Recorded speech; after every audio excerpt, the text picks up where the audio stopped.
৩৬,০০০ জাদুকরের হাতে এক হাতে লাঠি আর এক হাতে রশি। লাঠি আর রশি তারা বানাবে সাপ।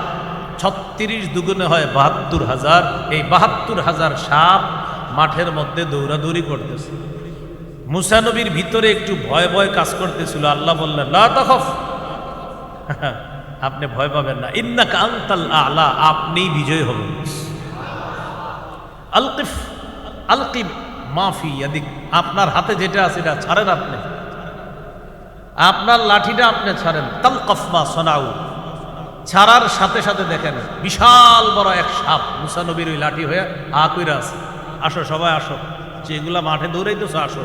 সব আইসা ঢুকছে, তালকাফ, বাস সব পেটে ঢুকে ফেলছে। এখন সবগুলা সাপ কোথায়? এক সাপের পেটে। আল্লাহ বললেন আবার ওটাতে হাত দেন। হাত দিছে, আবার লাঠি হয়ে গেছে। হাজার হাজার জাদুকর সাথে সাথে সিজদায় লুটিয়ে পড়ে ঈমান আনছে। ফেরাউনের লস হয়ে গেল। এইভাবে করতে করতে প্রায় ৬ লাখের বেশি মানুষ মুসলমান হয়ে গেছে। ফেরাউন প্ল্যান করলো, মুসাকে এইভাবে আর থাকতে দেওয়া যায় না। কি করব? সমূলে মুসা আর মুসা বাহিনীকে হত্যা করব। আল্লাহ তাআলা জানায়া দিলেন, আসরি বিইবাদি, মুসা আপনি আমার বান্দাদেরকে নিয়ে রাতের বেলা বের হয়ে যান। ইন্নাকুম মুত্তাবাউন, আপনাদেরকে পিছন থেকে ধাওয়া করা হবে। মুসা নবী বিশাল জনগোষ্ঠী নিয়ে রওনা করলেন। রাতে যাইতে যাইতে সমুদ্রের কাছে গেলেন, আরব সাগরের পাশে গিয়ে দাঁড়ালেন। ইতিমধ্যে ফেরাউন বাহিনী টের পেয়ে পিছন থেকে তারাও রওনা করল। রওনা করতে করতে দুই দল এমন পর্যায়ে পৌঁছলো, এক দল আরেক দলকে দেখে। বিষয়টা কেমন? ওই যে দেখা যায়, বলি না আমরা, ওই যে দেখা যায়, এরকম বলি না, এরকম দেখতেছে। মানে মুসা নবীর বাহিনী ফেরাউন বাহিনীকে দেখতেছে। সামনে আরব সাগর, পিছনে শত্রু, মাঝখানে মুসলমানরা। সামনেও বিপদ, পিছনেও বিপদ। মুসা নবীর বাহিনী বললেন, ফালাম্মা তারা আল জামআন, দুই দল যখন দুই দলকে দেখতে লাগলো, ক্বালা আসহাবু মূসা ইন্না লামুদরাকুন, মুসা নবীর অনুসারীরা বললেন, মুসা আমরা ধরা খেয়ে গেলাম।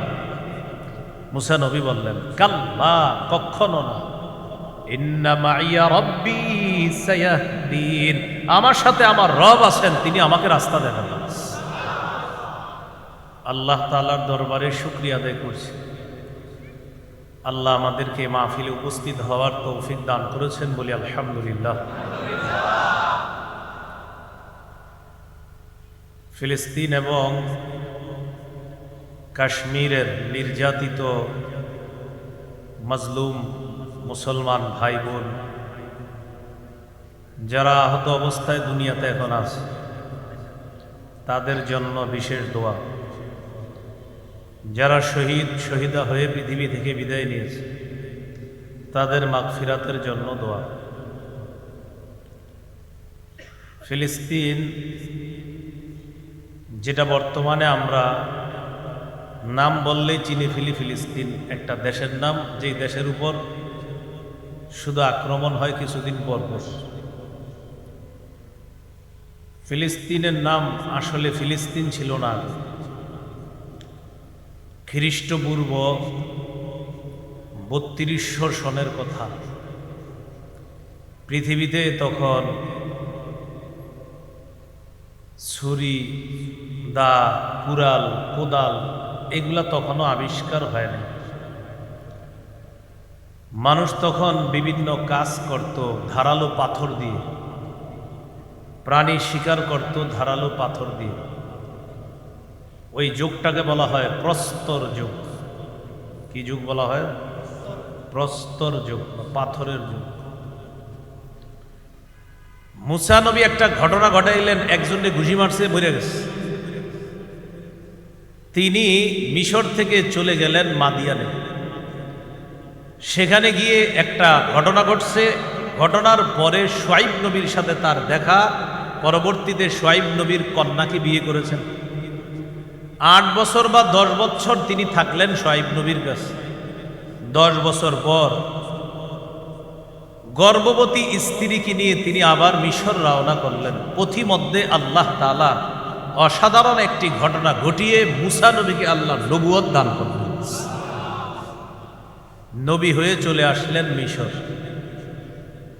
ফেরাউনকে দাওয়াত দিতে যাওয়ার আগে আল্লাহকে বললেন, আল্লাহ আখাফু আইয়াকতুলুন, আমার ভয় হয় ফেরাউন তার বাহিনী আমাকে হত্যা করবে, কারণ আমিও তো একজনকে ঘুষি মাইরা এখান থেকে গেছিলাম।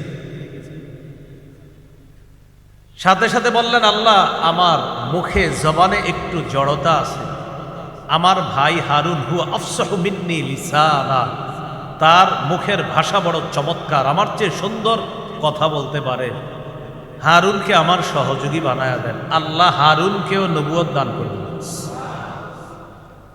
দুই ভাইকে বললেন, ইযহাবা ইলা ফিরআউন, দুইজনে ফেরাউনের কাছে যান। ফাকুলা লাহু কাওলান লাইয়িনা, নরম ভাষায় দাওয়াত দেন। ফেরাউনকে দাওয়াত দিল, ফেরাউন গ্রহণ করল না। ফেরাউনের সামনে মুজিজা দেখানোর পর ফেরাউন কয়, এগুলা তো জাদু।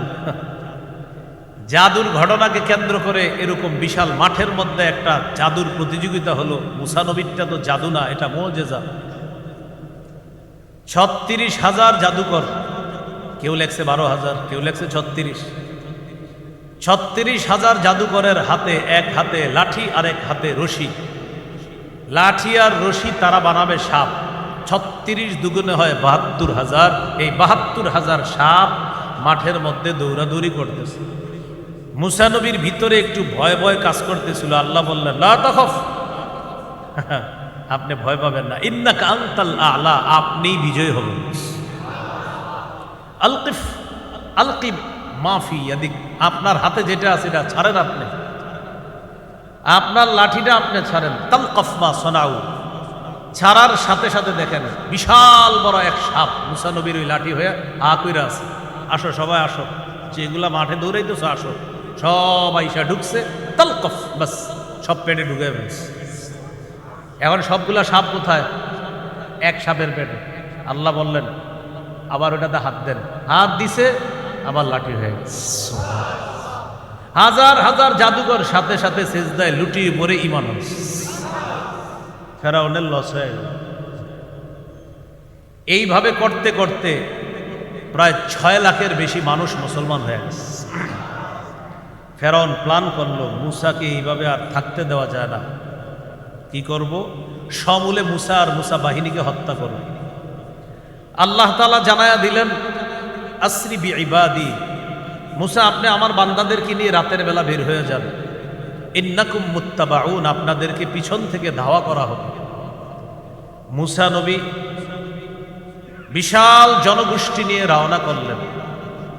রাতে যাইতে যাইতে সমুদ্রের কাছে গেলেন, আরব সাগরের পাশে গিয়ে দাঁড়ালেন।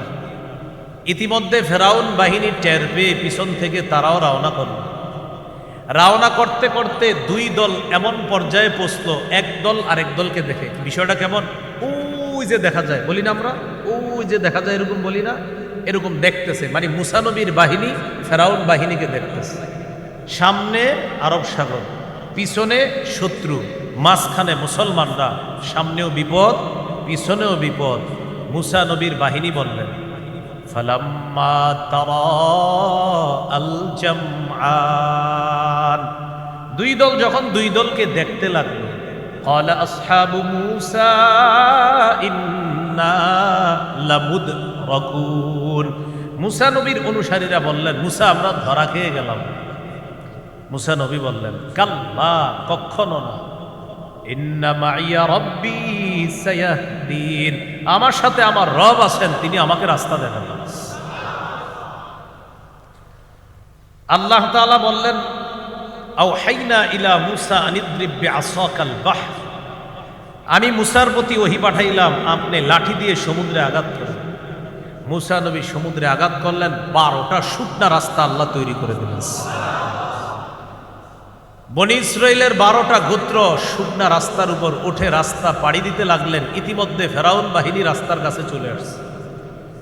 তাফসীরের কিতাবে, তারিখের কিতাবে আসছে, ফেরাউন বাহিনী এসে দেখে সামনে একজন স্বাগত জানাইতেছে, আসেন আসেন তাড়াতাড়ি, আর পিছনে একজন বলতেছে, হ্যাঁ হ্যাঁ কেউ যেন বাকি না থাকে, একজন সামনে একজন পিছনে। তাফসির এবং তারিখের কিতাব মিলাইলে বোঝা যায় এই দুইজন ছিল আল্লাহর ফেরেশতা।